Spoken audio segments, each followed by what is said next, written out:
What's up, guys? This is Paul from Matrix, and you are listening to the Matrix BJJ podcast. My guest today is Charlie Vinch.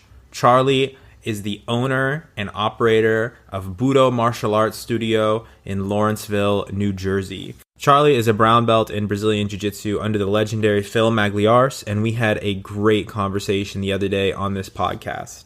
In the future, the Matrix podcast will be available on YouTube in a video format. We're going to be doing 100% video, mostly in-person interviews, and bringing you lots of really great content. So if you're watching this on YouTube right now and you're like, man, where's the video? Video's coming soon. And I really appreciate you guys checking out this podcast, and I really hope that you enjoy the show. So please welcome my friend, Charlie Vinch.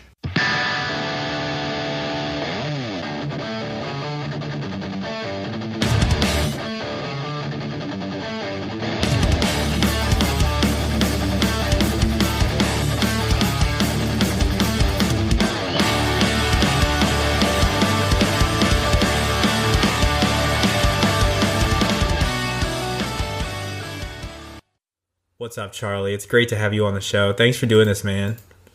Yeah, dude. Thanks for having me. Super excited to talk with you. So, tell me a little bit about what got you into owning your own academy. Like, what took you from just being a student of jiu-jitsu and making that jump to be an actual entrepreneur? I know. So, big questions here. Yeah. In short, I was fighting MMA for quite some time. Oh wow! And it wasn't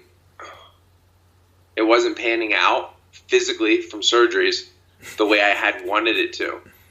So my dream had gotten shattered in that sense, and I was like, well, what am I going to do to still be incorporated in martial arts that I don't have to, fight, because physically I can't keep up with it. Yeah. Too many surgeries.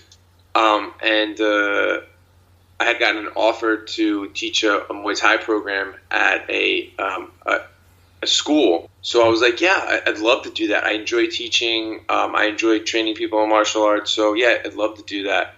So kind of right from there, as soon as I started teaching, actually it was at my instructor school, Phil Migliarese, 5th degree. Gracie, black belt. That's awesome. And yeah, he's good. He knows Mike and stuff. So he was like, hey man, can you teach some Muay Thai at my academy? I was like, yeah, absolutely. So that kind of sparked my interest, where it was like, this whole transition of, okay, I'm not fighting anymore, but yet I can still do martial arts and have a good time and, give back. And then it became more fulfilling for me personally, as a person, to fulfill other people with martial arts than myself, than to be a fighter. And I was like, wow, this is giving back tenfold. It's way better than I had expected. Wow, that's awesome. What was it like when he asked you to teach at his academy? I mean, his academy is pretty established. I mean, yeah. I'd be so nervous, man. What were your feelings like when you started teaching there? Starstruck. It was that's so cool. Starstruck. I was like, me? Yeah. Boxing? At Budo, at Balance? Oh, okay. And so, the great thing about Phil is he takes you to the creek and he doesn't give you the fish. He teaches you how to fish. So there was a huge learning curve as a instructor there. Like my stand-up was good, my Muay Thai was good, it wasn't like world class, it was good. But in order to relay information from one person to another, just because we're good at something doesn't mean that we're good at transferring the information. Yeah. From person to person and or person to group. That was great, because he kind of let me be on my own. He was just like, yeah, man, what do you want to do? What do you want to do with the program? And I was like, wow, I don't even have a box to be in. He's giving me a lot of free range. So I gave him we talked about some ideas and things. He's like, I love it, man. Roll with it. and it worked out well. Charlie, that's awesome. That's so cool. That's a really good way to do business, I think. Is that something that you try to do with your instructors at your academy, or 100%. 100%. We have the Gracie Jiu-Jitsu 101 outline for people for introductory. You have to know your guard and all that kind of stuff. But for the most part, I give my every instructor that I have at my place, they are in free range to do whatever they'd like. I wouldn't have hired them or had them at my academy if I didn't have the confidence in them that they would do something fabulous. And they far exceed my expectation every single week. That's as awesome. Instructors for me. I'm mind blown. I mean, these guys are awesome. I put a lot of faith in them, and they always live up to it, times 10. That's really cool. I think if you let people, just in general, if you're a manager, I don't think people like to be micromanaged. I don't think it's a good way of doing anything. I see it at my job all the time. If you give people freedom to run their own domain, run their own, what they want to do, then they'll flourish. And if you put obviously you have to you trust but verify. You have to occasionally check in and be just to make sure that everything's cool. But for the most part, you're yeah, I trust this person. This is great. And that's how people, just from what I've experienced, that's how people work best. I couldn't agree more, Paul. It's dude, there's a concept that I use with the people that I work with, or people that work for me and or with me. I don't say work for me, I say work with me. Yeah. Because we're a team. It's not I'm head honcho and I get to boss everybody around. We're a team. And better. The people on my team in every respect they're better than me than what I do. That's why they're there. That's why they do what they do. I'm so grateful to have such great people. What's interesting, Paul, is what you were talking about, giving free range and micromanaging. I literally follow up with these people one time a week for 10 minutes. Yeah. Once a week, 10 minutes. That's great. That's it. No hour meetings, no talking every day, no, just 10 minutes every week, 20 minutes every week. That's it. Yeah. That's it. And people who try to do more, I feel they either are unconfident in themselves, unconfident that they chose the right instructor, or they didn't pick the right instructor and they have to they have to, be hey man, you can't teach class like that. You have to do it this sort of way. But if you chose good people and you're confident that you made the right decision, then I feel that's all you would need.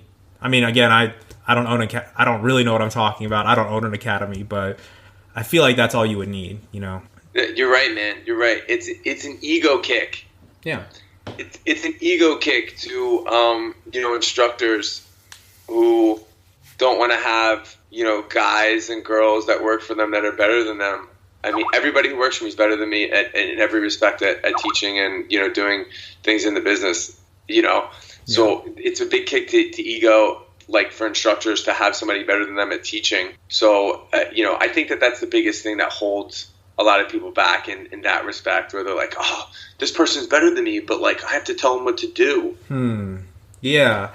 One of the things, and so before I go further, you are a brown belt. Is that correct? Yeah, I just got my brown belt. Oh, congrats, man. 2 weeks ago, Phil. That's awesome. That's so cool. So your instructors, are they black belts or are they mostly brown and purple belts? We have a mixture. Oh, okay. We have a mixture. Brown, purple to black. Okay. Over the back end, James has, I think, 2 stripes on his black belt. Oh, wow. Oh, great. Yeah. That's awesome. Yeah, so, I know Mike Stewart does the same type of structure, where he is the owner and runs the business side of the things, but then he has other guys who are the black belt subject matter experts who really know more than him.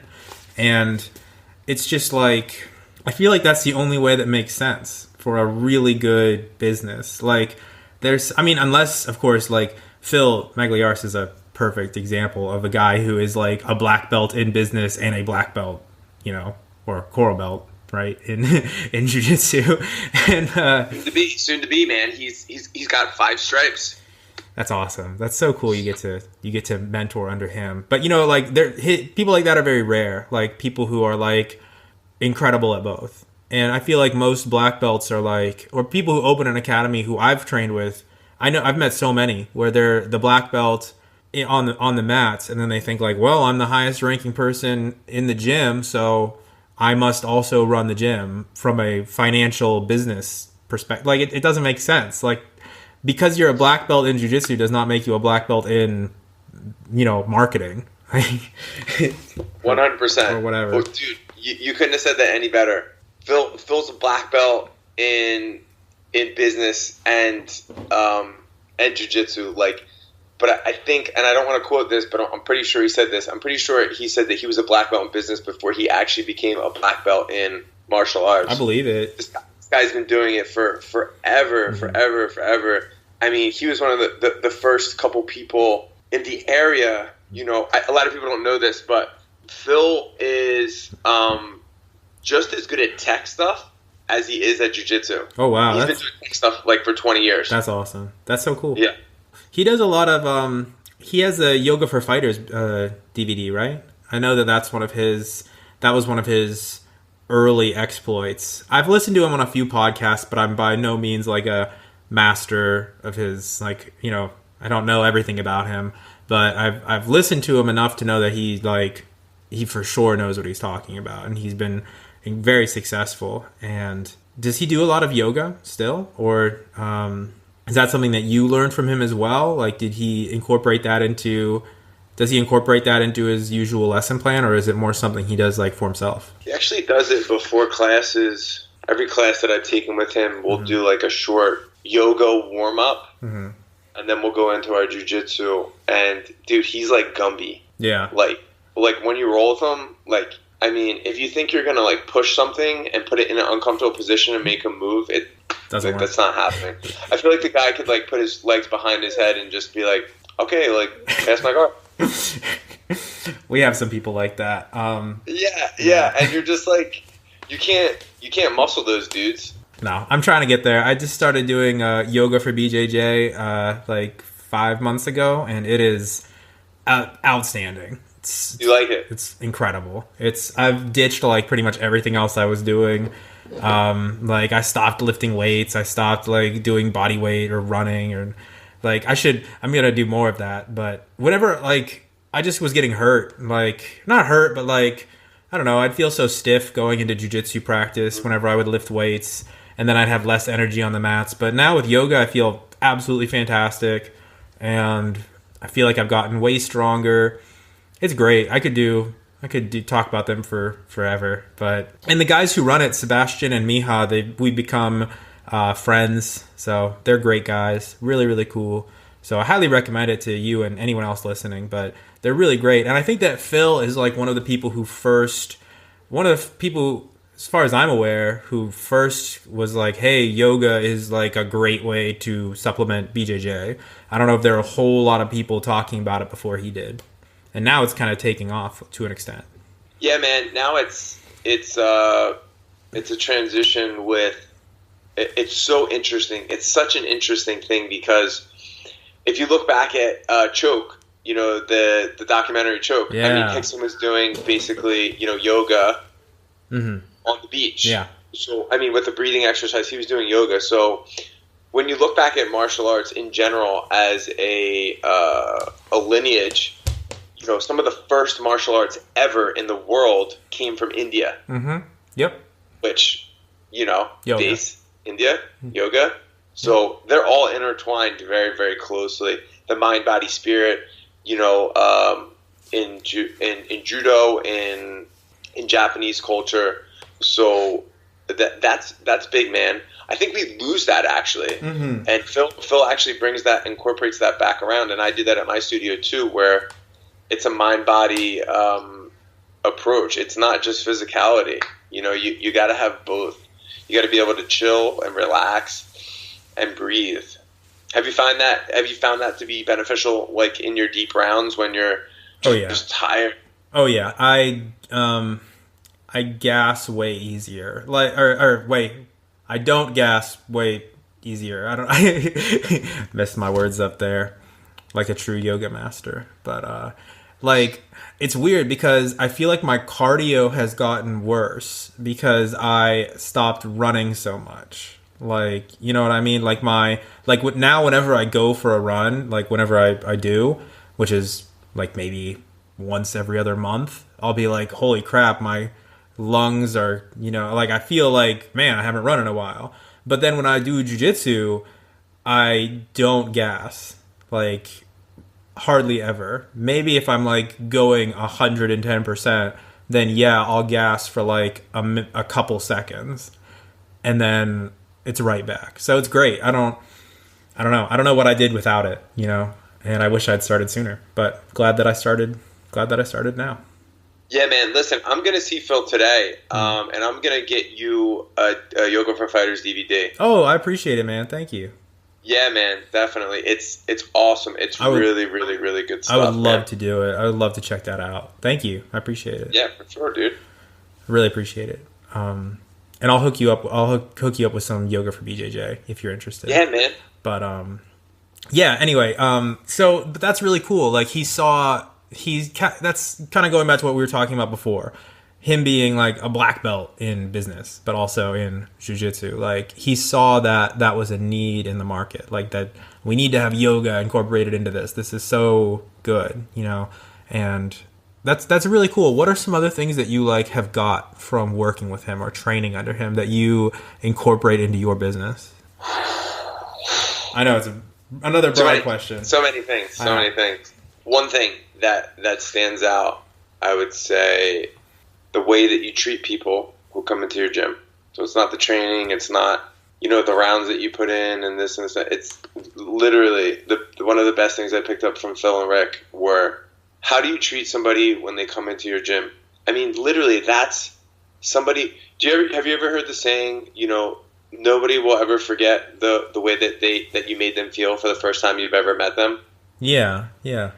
I mean, there couldn't be any truer words spoken. When you meet somebody for the first time, like that's your impression to that person of who you are in this world, and that's kind of the vibe that you're going to carry throughout the relationship that you have with that person. So the way that you treat people that come into your gym and the people who stay at your gym was huge for me. Not that I didn't believe that stuff before, but it really helped me see jiu-jitsu in a different light, because before I went to Rick and Phil's, man, I was actually on the verge of quitting martial arts in general. Oh, wow. I was at a gym prior, and I was at a couple gyms prior, and the last gym I had left before going there, I didn't like the atmosphere and the surroundings and the people, and then I kind of got a stale taste in my mouth about martial arts, and I was like, you know what? I'm done with this, and I don't think I want to do this anymore, and this is just not what I, originally started doing martial arts for. This is not what this is all about. And my friend Emily Walk, you know who she is? No, I don't. She's a black belt under Marcelo Garcia. Oh, wow, that's great. We were chatting, and she was like, you should really check out Balance Jiu-Jitsu in Philadelphia. And I'm like, that's kind of far. That's like a half an hour from here. I said that then. That was like 7-8 years ago. Yeah. All right, maybe even longer. I was like, that's kind of far. And she's like, you know what? You should go there and just give it a try. And I was like, all right, you know what? I'll go out there. I'll give it a try if it's cool. And from the first minute that I stepped in the door, I felt like I was part of the family. And it was just very open arms, just really, really inviting, a great atmosphere to be in.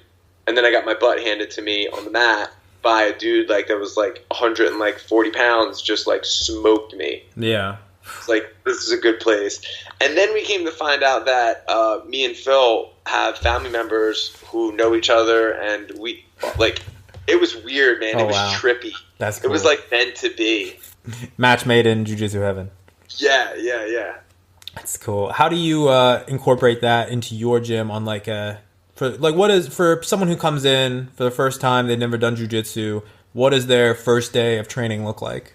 Their first day of training is based around goals. I want to know what your goals are. I always put out videos on Facebook and Instagram. If you guys follow me, it's Budo Martial Arts Studio on Instagram, and my Facebook page is Charlie Vinch, and it's Budo Martial Arts Studio on there also.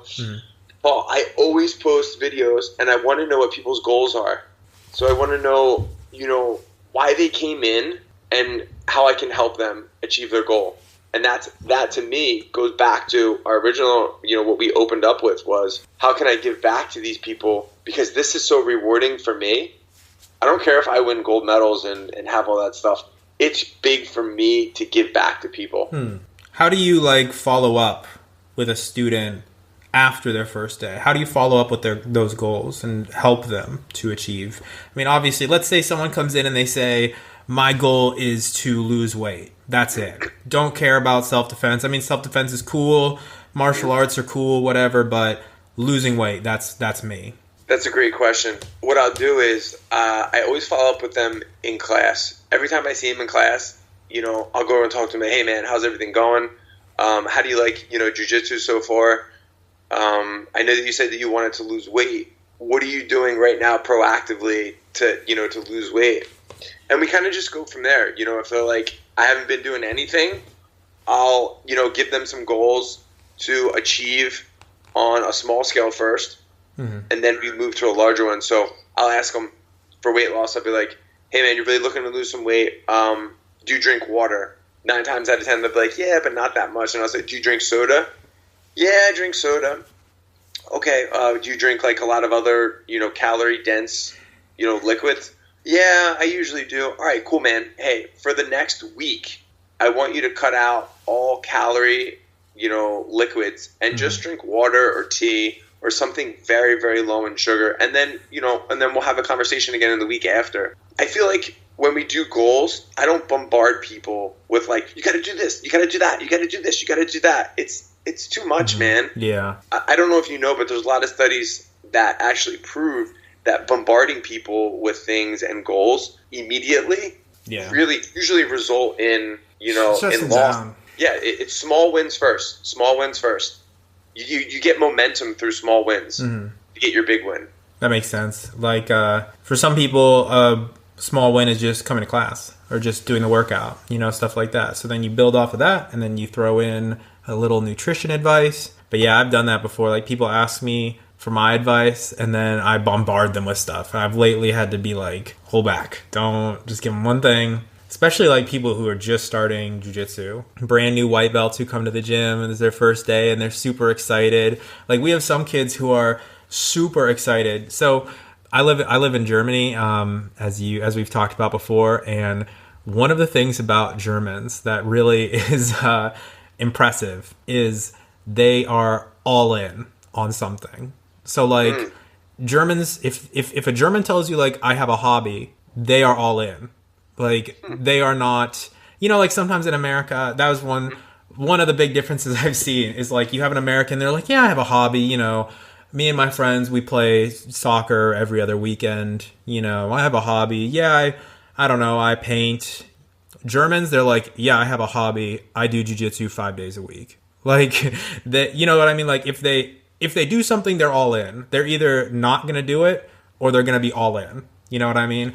So if we have a new white belt come in, and it's really great because, I guess it depends on how you see it. Because we don't ever have a whole lot of people coming in for the first time because, like I said, the culture is very much if I do this, I do it 100%. There's no so if a guy comes to class and it's his first day, he's signing up. This is it. He's thought about this for months. He's watched videos. He's in.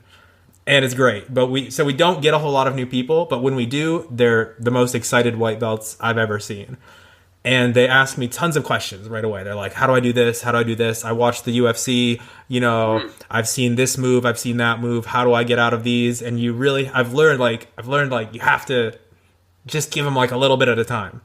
And then they take off. And if you bombard them, then they get confused. There's a long story to make that point. That's really cool. That's really cool, man. That's really interesting, actually, Paul, in the respect that, this, probably you experienced this living in Germany, right? As compared to America, we are a fast food culture in the sense that we want everything and we want it now and we want it in a short amount of time. And if we can't have it and it's not obtainable in 20 minutes, it's usually not worth it. Now, this is really interesting. This comes down to what's called delayed gratification. And usually your parent has somewhere instilled that delayed gratification somewhere in your life, either in the right way or the wrong way. And I'll give you an example. We have a baby girl on the way. Oh, congrats. She'll be here in like 5 weeks, 6 weeks. That's awesome. Delayed gratification is when you ask somebody, do you want it now or do you want it later? If you have it later, you can have more. If you want it now, you can have it immediate, but you only get this amount. Yeah, the mushroom. Usually experiment. with the fast food culture, we want it now, and we don't care how much it is, but we just want it right now. How do you do anything with your students to teach them the delayed gratification, or do you more just kind of try to indirectly teach it, if that makes sense? A little bit of both. So the delayed gratification is when we do our training, especially in my class, and all my other instructors' class, is we don't bombard. I give them a couple things for class, and that's it. Like that's it. Yeah. And we just do that. We do that. It's a concept that I like to refer to as a circle within a circle within a circle. So if this is jiu-jitsu and this is side control, we stay in this circle in side control, and then we do a move in side control, and then that's that circle. But we're still in these little circles. We're not in this circle. So if we're in side control and we're doing this move, and somebody's like, well, what do you do with north-south? See how we jumped out of these little circles, and now we're back in this circle? Yeah. It's too much jumping around, and your brain can't process that information that fast. We're not designed to process, a large amount of information in a short amount of time. You can't grasp that all. Yeah. It's funny you say that because I did a podcast with Alex Stewart he's an instructor at the Gracie Academy in Torrance, and he is he's the fastest guy to ever get a black belt from the Gracie Academy. And I asked him, like, naturally, I was like, what's your secret? And he said that was his secret. Essentially, his secret, in quotation marks, was when the instructor did something and showed a move, he was like, I will laser sharp focus in on this move. I will not. And he was like, he referenced exactly what you said. People always are like, what do you do if he does this? What do you do in this position if the guy does that? And of course, the instructor, being nice, will always show what the counter is. He's not going to be like, shut up, we'll cover that another day. He'll usually be like, oh yeah, let me answer your question. But it takes away from the lesson, whether you know it or not, in my opinion. And this is what Alex was saying too. Like, just if they show something and you're like, oh, that's simple, I want to go on to the next step, just think like, no, I'll just do this laser sharp focus till I master it. And, don't ask questions in a way. Obviously ask questions, but not at that time. Yeah, I couldn't agree more, man. Consistency is way more important than intensity. So consistently doing something, no matter what it is going to give you way more results in the long run than the intensity. So I think that's like a good correlation for jiu-jitsu and or anything else that you're looking to laser focus on. For your readers and listeners, this is a gem right here. There's a book called The Art of Learning by Josh Watkins. And are you familiar with it? Yeah, I listen to him whenever he goes on Tim Ferriss's podcast, and he is a wizard. Yeah, reading that book, it's amazing, to see the way that he learns. And if you think about it, when you first start training and you go to a martial arts place and you have a good instructor, if they can put you in that direction, you are 10 steps ahead of the curve, as opposed to somebody who's just going to throw 10 or 20 things at you. Because would you rather be 20% good at 10 or 20 things, or would you rather be 100% good at 2 or 3 things? Look at Gracie. What are his submissions? Choke, the very basics. The very basics. Done perfectly. Done perfectly. Yeah. Man, one of the great things about doing this podcast is I've gotten to talk to lots and lots of like pretty high level jiu-jitsu guys. And a lot of you guys are saying the same thing. Like, I mean, not the same, but it's crazy because I'm like, they're all saying the same stuff. Like, but it's great because that just means it's so true. Like, I just did a podcast. It's not released yet, but I just did one with Ollie Geddes, who is a Roger Gracie black belt, and he's trained with Roger, you know, for a long time. And I was asking him, like, you know, what's up with Roger's game? Like, what are some of his big takeaways? And what he said, he was like, Roger is one of the only people that he's met or trained with where his game is like all or nothing. Like you can't like take a piece of Roger's game and incorporate it into your game. You know what I mean? He was saying like, or no. He was saying like, yeah, basically like if you were to copy Roger's game, like it's so interconnected in a way because it's all so basic. You know, it's all the basics done perfectly. There's no fancy stuff at all. He was saying like it's not like Roger has some like hidden jiu-jitsu, some invisible, you know, crazy, you know, little secrets that you're not picking up on when you're watching him. He was like, no, it's just Gracie Jiu-Jitsu done perfect. Like you either are doing that or you're not. You know, like you're not like, okay, I have Berimbolo and inverted guard from the bottom, but then on top I'm Gracie Jiu-Jitsu. Right. Yeah. Right. Yeah. It's just the basics done perfect. Yeah, man. The difference between an amateur and a pro is the pro knows how to do the basics very well. Have you read Stephen Pressfield's Turning Pro and those books before? I read Stephen Pressfield's The War of Art. Yeah. Yeah, I read that. That was good. Is the other one that you just mentioned good? It's fantastic. It's like the Bible for me. I reread it all the time. Like War of Art is fantastic, but Turning Pro is next level in my opinion. It's really, really good. What was like the biggest takeaway that you got from that book? Just like he kind of roughly talks about it in the War of Art. Like he talks about the difference between an amateur and a professional. In Turning Pro, he talks about like he goes into much more detail about that basically. And something I think about all the time is I love the way that it's written, where every page is a new lesson. You know, I'm not a big fan of like huge 1,000-page books. I like little lessons throughout a book, if that makes sense. Like I can open it, look at a page, read it, and then close it and say, you know, got my inspiration for the day. So one of his lessons that he has in that is he said the professional knows that basically that the bad times are temporary. So he said to the pro, a bad day is nothing. A bad week or a bad year is nothing because we're in it for the long haul. You know, so I think about that all the time. I think about it if I like have a bad day at training or a bad week at training. I'm like, you know, I'm a pro. A bad week is nothing because this is a life. And it's great. I highly recommend you read it. It's awesome. I'll definitely check that out, man. I'm a book junkie. You would love it. It's I'm a book junkie, man. But the reason I brought it up is because he said that in the book. So I thought like maybe you read it, but he said that. He said the pro masters the basics, or a pro is. I think what he said is a pro is passionate about the basics. That really correlates then. Yeah. What is when you go to Phil's class at his academy?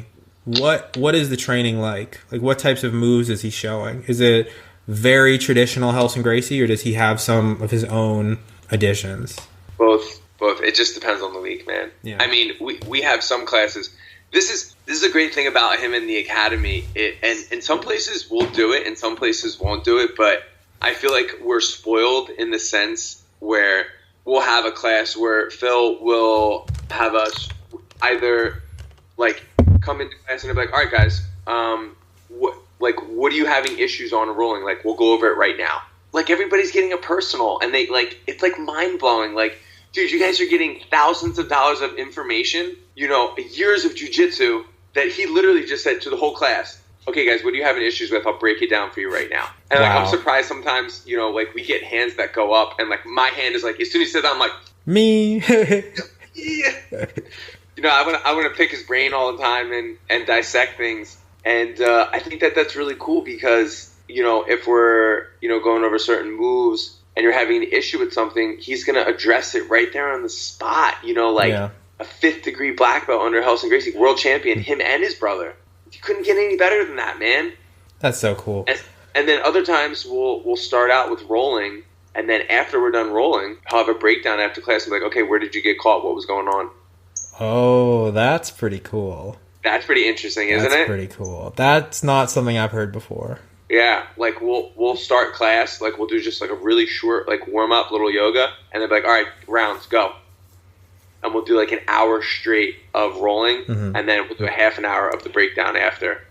That's great. That's really good. Do you know? I don't know if you've talked to him about this, but how does he figure out like, okay, today I'm doing rolling and then questions and answers. Today I'm doing questions and answers and then, technique and then rolling. Or, like how does he have a way that he comes up with like, is there a structure or is it more like he gauges it based on the room that day? That's a really good question. I'm not sure. I can't answer that, but I'm sure it's a little bit of both. Phil is not a person to wing anything. Yeah. Yeah. So there's always a rhyme and a reason to anything that he's doing. Like there's a huge end result that you get from whatever he's kind of put together. I don't even question it. It's just, all right, cool. But that is a good question. I'm actually curious to know that now. Because I know some people who like I've heard that Andre Galvao like literally writes out months in advance, like this is what we are doing on this day. This week of training will look like this. We'll go over these techniques. Like a couple weeks or maybe a month or two in advance, he'll write it all out. So I wonder if like he has something like that where he's like writing it all out, or if he's going into the class looking around and being like, okay, today we are going to do, we're going to go with this. And it's, for these reasons. I don't know. I'd be interested to know the answer. Yeah, I'll definitely ask him about that. I'm not sure, how he does that, but I'm curious to know myself. Mm-hmm. Do you do that at your academy as well? Yeah. Yes, we do both. We do both approaches. For my introductory class, I have a 12-week rotating curriculum that for introductory people. What does that look like? That need to know the basics of, the Gracie Jiu-Jitsu 101. What does that curriculum look like? All of our self-defense, double underhooks, mount escape, how to defend from somebody punching on top of you. And, from training at Mike's place, man, it's what Helson showed Rick and Phil. It's the exact same thing, man. And I think that a lot of places don't have that real in-depth Gracie Jiu-Jitsu self-defense 101 pat down like they do. Like it's pat down, man, pat down. And I think this if you've ever been to any Helson's seminars. He's pretty outspoken, and like if you don't know how to do something very simple, he's doesn't like it. Yeah, I mean, can you blame him? No, I can't blame him. I remember I've only been to one seminar with him, and nicest guy, super nice guy, coolest dude, man, super nice guy. But I messed up a spider guard pass. He was showing how to like pass the spider guard. And he was like joking around and smiling, just look. And then he saw me mess up his technique, and he was like, "Not like that. Nope." He like gave me like black eyes. He was like, it's not correct." And then he showed me how to do it, and I did it again, and he was like, "Oh, that's great job," But there was like a split second where I was like, "Oh shit, my bad, sorry."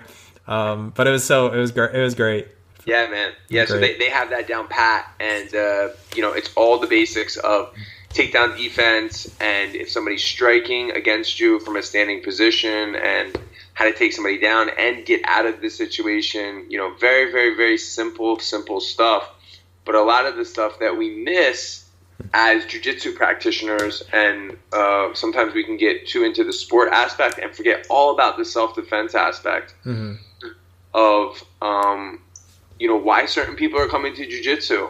Why are certain people coming to your class? Are people coming to your class because they want to be world champion in gi jiu-jitsu, or do they come into jiu-jitsu because they just want to feel a little bit more physically safe when they're out in public? So, address both, and or know the academy that you want to go to execute what it is that you want to do. Yeah. It's rare that someone comes into an academy and is like, I was watching, IBJJF Worlds at my friend's house, and I'd like to do that. They usually just want to defend themselves, or get in shape, or they heard it was fun, stuff or like the great sense of community, to be a part of something and have like a great group of people and have a good workout. And I find that to be the coolest thing, is just the sense of community and to challenge yourself mentally and physically on and off the mat. I always say jiu-jitsu's done more for me in my life outside of off the mat than on the mat. Oh yeah, 100%. But all the work happened on the mat. 100%. There's no doubt about that. Like, on the mats, I have no achievements, no real achievements, Yeah. But in life, I've gained so much. Definitely, man. For sure. Just the confidence alone. Like, I was so unconfident before jiu-jitsu. I had a lot of self-esteem problems, and now I feel great. Good. Better all the time. But then whenever I get too confident, then I get humbled in the gym. And I'm reminded, oh yeah, I'm nothing. It's great. Yeah. It's great. Yeah, it's good for the ego, man. Yeah. It's the best thing. It's so funny, going back to what we were talking about with like characteristics of a professional, because one of the things that book talks about, the Turning Pro book, talks about that one of the characteristics of a professional is that a professional will help other professionals. And that's something that I see in jiu-jitsu all the time. And I guess what that means is like if you are a professional, in your life, and professional meaning like not like you are a lawyer, but like you're a pro, you're not an amateur. And if you see other people in your life who are also pros, you'll go out of your way to help them. You might not be willing to do that for someone who doesn't take things seriously. You know what I mean? Like if you someone and they're like, they're flaky, they're not really committed. I mean, you might like to reach out to them. But something I see in jiu-jitsu all the time is pros helping other pros. And I mean, just you coming on this podcast, you're helping me, and it's great. But I think that's one of the best lessons that I've learned from jiu-jitsu is helping people. Not just, helping everyone. But I think a lot of the people who come into jiu-jitsu and stick with it, they're pros. They're pros like at white belts, in some cases, just because they're coming in and sticking with it. And it's a great community. Yeah, man, it's such a dynamic with helping and being one with. I know this sounds hippy dippy, but I love hippy dippy. Like I believe in this for sure, like 100%. That we come into things in our life that some things are meant to be, and when you cross those paths, you either take the jump to go do it, or you don't. The folks that take the jump, it's scary, it's uncertain, and you don't know what's on the other side. But when you do something out of your comfort zone, no matter what it may be, it's life-changing for you. And then when you do it with a group of people who are all doing the same thing, it's very comforting to know that you guys are sharing blood, sweat, and tears together as a community, mm-hmm. as a group, as opposed to by yourself. And I think that there's so many things that martial arts in general touch on that it can't even be, put into a sentence and or something physical like, yeah, I do martial arts, I got muscles, or yeah, I do martial arts, I have confidence. You gain like this trippy, sixth sense thing where you can't gauge it. but you know it's there, and it's very comforting, you know. And when folks are not used to that, you as a professional want to help other professionals and people who want to help themselves. And I have open arms for anybody who wants to come into my academy. Yeah. And, you know, I want to see people happy. I want to see people get the same benefits that I've gotten from martial arts for themselves. Because if they're coming into your academy, it means they want to help themselves. No one's coming into your academy and being like, yeah, you know, I'm not really into that. Like, I don't. Obviously, they want to try something. They want to. It's different than signing up for Globo Gym. Yeah, they've taken the step to get out of their comfort zone and do something different. And I think that's huge. That's huge. I try to do something outside of my comfort zone, you know, every month. You know, every couple months, no matter what it is, like draw or learn something new. Just do something that I know nothing about to get completely out of my comfort zone and to look like a complete idiot. Yeah. I love doing that, actually.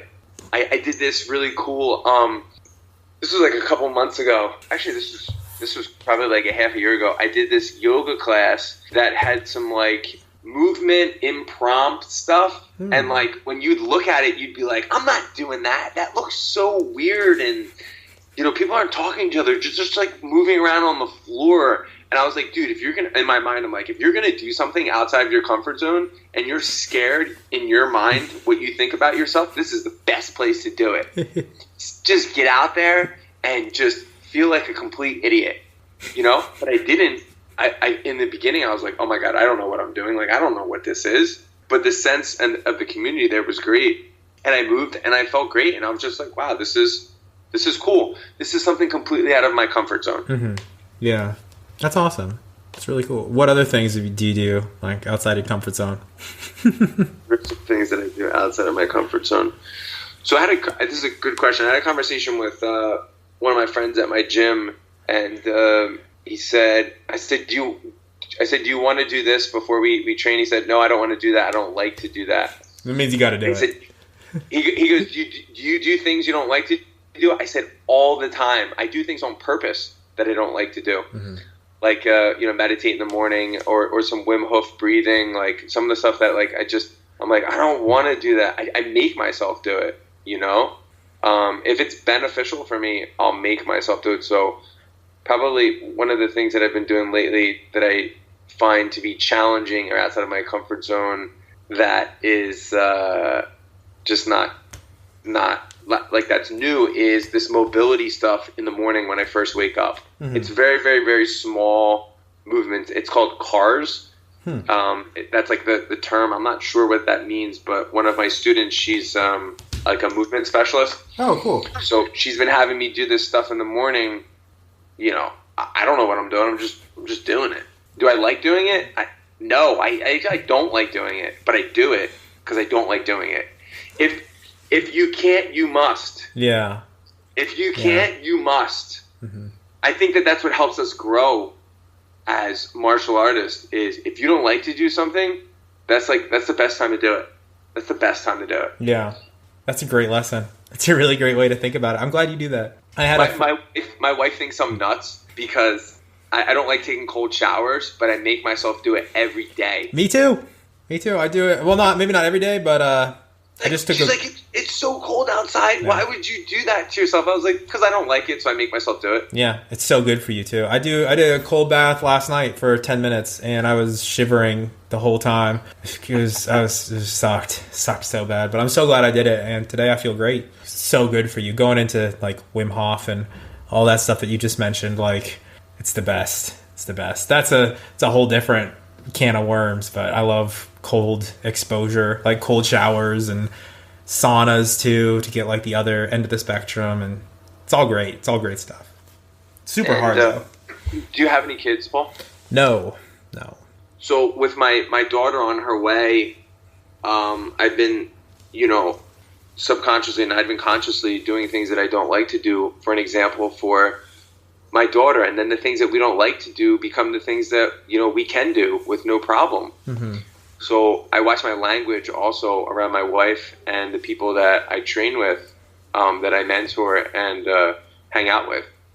you very rarely hear me say, I don't want to do that. I just be like, all right, like, let's do it, So I want to project that onto my daughter in the sense that don't be a crybaby. Like, just do it. Don't say I don't want to do it. It's too hard. It's too far. It's too, when I hear people say that stuff, my heart kind of goes out to that person. Like, oh, that's a shame that person can't get past that. Oh, that's a cool way to think about it. Mentally, as an individual, like, they think that's hard. I feel for that person. I wish them the best in the future. I hope they can get past that. I hope they can find the strength to just be like, you know what, I can do it. Because when you talk to people about that kind of stuff, sorry, changing position here. When you talk to those people in that kind of stuff, I mean, they're so adamant about not doing it. All the time that they spent talking about not doing it, they could have did it 10 times. Yeah. Whatever it may be. I think that really helps us get outside of our comfort zone to do things that we absolutely don't like. So cold showers are one of them. My wife thinks I'm crazy, but whatever. She's accepted it now. She's like, "Are you taking a cold shower?" I'm like, "Yeah." She's like, "All right." I'll probably be taking one tonight. Yep. It's the best. That's a really cool lesson. And you're totally right. Sometimes I think like, I don't want to do that. I don't want to do that. But then I think like, if I like complain about it for 5 minutes and it's like, let's say maybe it's like, I don't know, a 30-minute yoga video or something that I'm thinking about doing.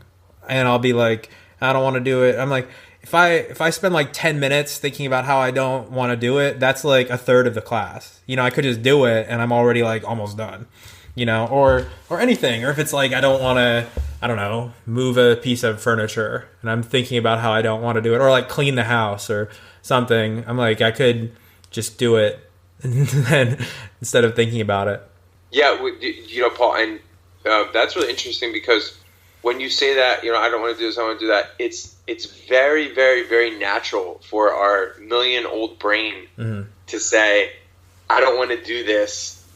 Because the path of least resistance obviously makes sense for when you're, living in the wild and, all you have to worry about is really just eating and surviving. Yeah. And then your worst threat comes when the tiger comes. Like, that makes sense, right? But we have this brain that's, millions of years old, but we're living in this century. Yeah. So we have like a million-year-old brain and we're living in this century, in this new age. It's like, it's very ancient, this thing. So we need to like bring it up to speed with what we're doing now. How do you try to do that with your million-year-old brain?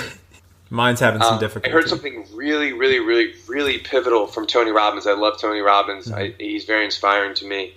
Was get in your head, you're dead. In your head, you're dead. It's good for strategy, but it's not a good way to live your life. You get in your heart, and you live your life through your heart. In your head, you're dead. And that makes sense. Once you start thinking about things too much, you start the contemplating, you start thinking, you start, your fight or flight. Your reptilian brain starts thinking, but you're not living from here. There's a really cool exercise that Tony actually did on the Tim Ferriss show where he has you, breathe into your heart and think about gratitude. It's amazing because your heart and your brain waves will actually sync in the same pattern. Yeah. And you feel amazing after, like you're floating on cloud 9. Yeah. So out of my head, no matter what my head says, I make my body do it anyway. I just make my body do it. I force my body to do it instead of my head telling me what to do. And that takes practice. That takes a lot of practice. By far, I am no expert at it, but it takes practice, right? It's like anything else. It takes a lot of practice. Yeah, you have to like practice being uncomfortable or practice making the decision to do something like that. I went to Tai Lopez. No, I don't. I went to one of his. Check him out. He's an entrepreneur. He's very much like Gary Vee and Tony Robbins and those guys. He's from California. And I went to a conference in New York City with him last year at this time, actually. Oh, that's awesome.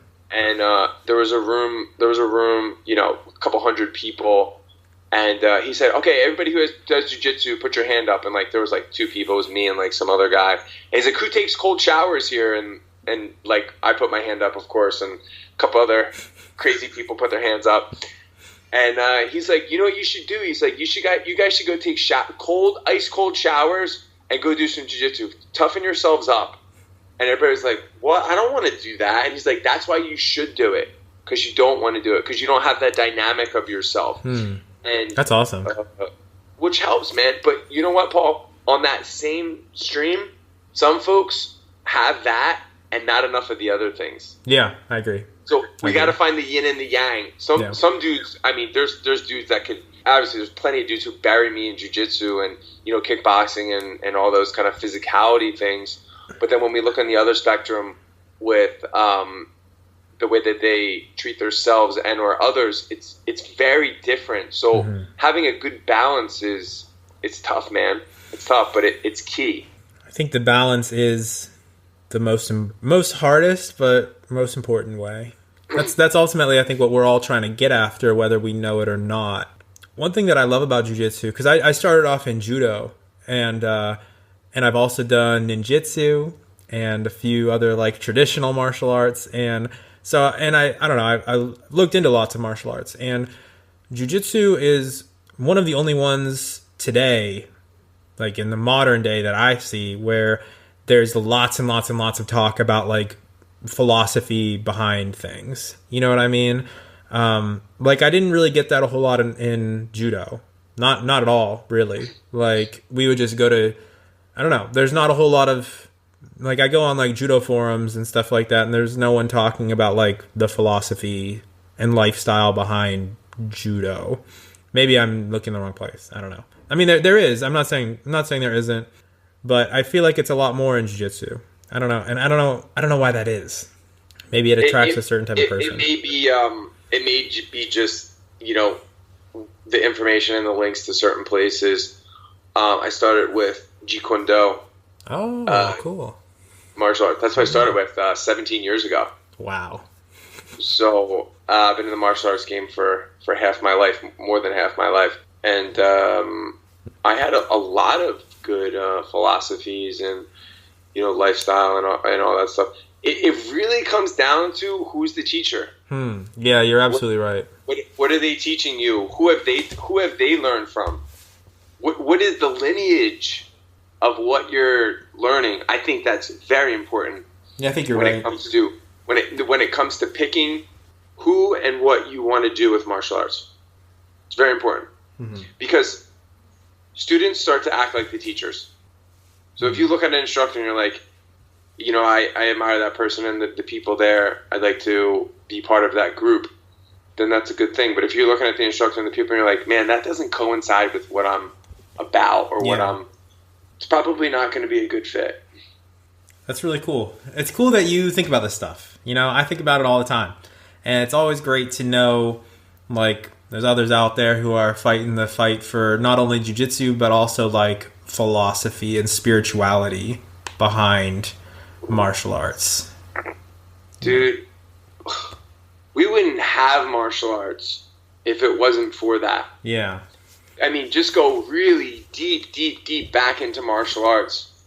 I think a lot of us think it's just like about like chopping somebody's head off and being this like amazing, frantic warrior. And then we forget all about all the other things about martial arts, about, the way we treat ourselves, the way we treat others, and, the way that we project ourselves onto the world as this martial artist. It's really, really, really, you're in a position when you're a martial arts instructor to be very,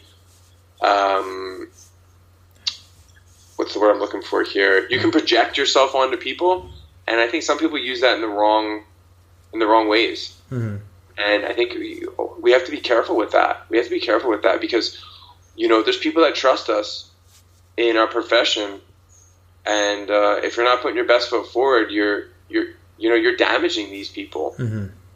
Their minds and all that kind of stuff. So that's dangerous, man. That can be really difficult. It can be really difficult. But I'm proud to say that I love all of my instructors that I've ever had, and they were phenomenal people. And I wouldn't be the person I am today without that lineage of the people that I've trained with.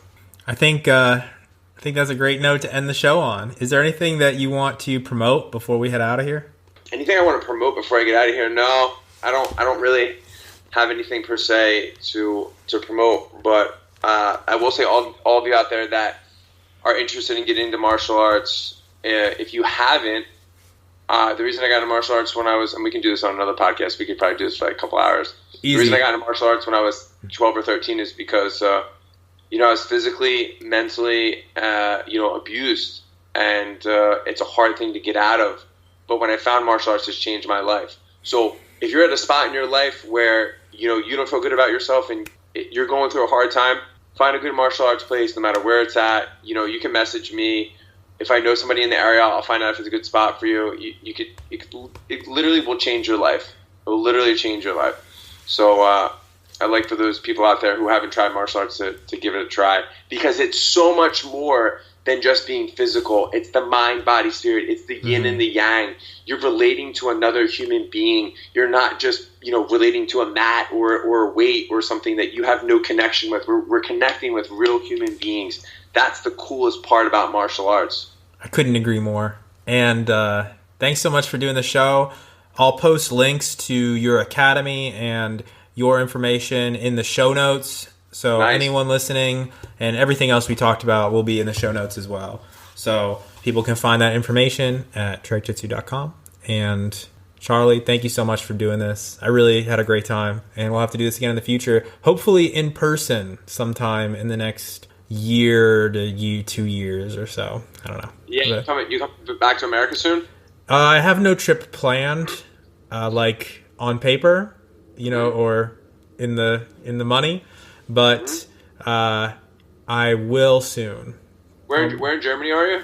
I'm in Kaiserslautern, which is near France, like kind of near the border. Me and my wife, we travel. We like to travel, as much as possible. With the kid coming up, maybe in a year or so. But if I make it out to Europe, man, I'll come meet you. Yeah, dude, please. You're always welcome here. We have a great academy. Our coach will show you some heel hooks as he shows me them every day. But thanks so much, dude. It was great talking to you. Thanks again to Charlie for being on the show, and thanks to all of you for listening. Please go to matrix.com and check out the show notes for all of the links to everything that we talked about in this show, links to Charlie's work, his academy, and everything we talked about. You'll find it in the show notes, matrix.com. Also, please go to iTunes and give us a 5-star rating and a review. It's a really great way to help support the show, and it's free. It's free to you, free to me, free to everyone. So you're just putting love out there into the world. Thanks again to the band Waves Overhead for providing the theme music for this podcast. If you want to support them, please go to wavesoverhead.bandcamp.com and you can download their music and you can send them some financial or spiritual love, whatever you feel led to, whatever you feel led by the Jiu-Jitsu internet gods to provide. Waves Overhead is a really fantastic band out of my home state of Maryland in the United States, and they are producing some really great music. So please go check them out, wavesoverhead.bandcamp.com. I'm going to go ahead and play their song To Make Amends right now. That's the official Matrix theme song. So please give it a listen and go send them some love.